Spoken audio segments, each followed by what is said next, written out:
పానకాలయ్యా, ఈ కోడి పెట్టుకుని నాకు అప్పు ఇవ్వమని మీ సావుకారి గారికి చెప్పు. నేను పొలానికి వెళ్ళాలి. నువ్వు పొలానికి ఎడితే నాకే, పెంట కుప్పల మీదకి ఎడితే నాకేంటయ్యా? అప్పు కోసం వచ్చిన వాడు ఇచ్చేదాకా చచ్చినట్టు పడి ఉండాల్సిందే.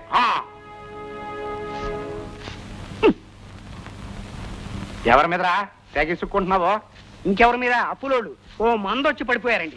అవ్వ, ఈ చుట్టుపక్కల 10 ఓళ్ళల్లో ముగ్గుబొట్ట, పేడబొట్ట, సీపిరి కట్ట, కోడిపెట్ట ఎట్లాంటి అడ్డమైనవన్నీ తాకట్టు పెట్టుకుని డబ్బులు ఇచ్చేది మనమే కదా. మన దగ్గర రాకపోతే ఇంకెవరి దగ్గరికి వస్తారో అనవ్వ. ముందు ఇవాళతో అయిపోయిన బాకీ రెండు చూడు. వాళ్ళ పేరు కొట్టేసి వాళ్ళ సామాన్ నొక్కేద్దాం. చింతల చిన్నారావు ఒక చొక్కా 3 కుట్లేసిన లాగు పెట్టి 3 బావులా పట్టుకెళ్ళాడు. టైం అయిపోయింది. అయితే సొమ్మందే నొక్కి. చాకలి బసవమ్మ చీపురు కట్ట, చిల్లి చెంబు పెట్టి 5 రూపాయల 20 పైసలు పట్టుకెళ్ళి. టైం అయిపోయిందా? టైం అయిపోయింది. అయితే నొక్కి. నాది. నోరు కొడక. ఈ పావన నీదే.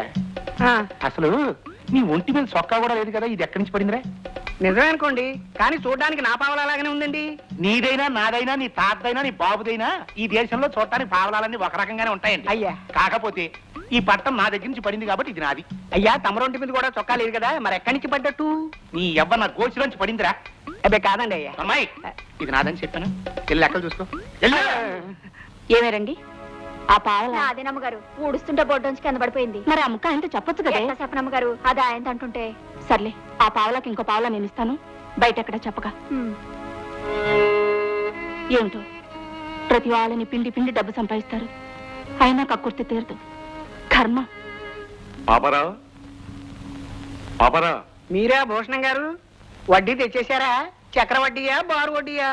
మీరు ఏ పేరుతో పిలిచినా అది వడ్డీయే. ఏం భూషణం గారు, ప్రతి నెల వడ్డీ అయితే కడుతున్నారండి. అసలు ఎప్పుడు తీరుస్తారో ఏంటో. తీరుస్తానయ్యా.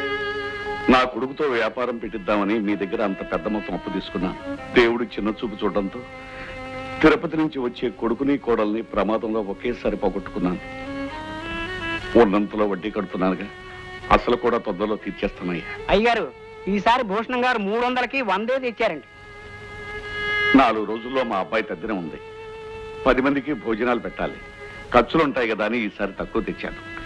ఈ నెలలో మిగిలిన వడ్డీ వచ్చే నెలలో వడ్డీ కలిపి వచ్చే నెలలో ఇస్తాను. మీరు కాబట్టి ఊరుకుంటున్నానండి. అసలు వడ్డీల్లో తేడాలు వస్తే నేను ఒప్పుకోనండి. నా మీద దయదలిచినందుకు చాలా సంతోషం. వస్తాను.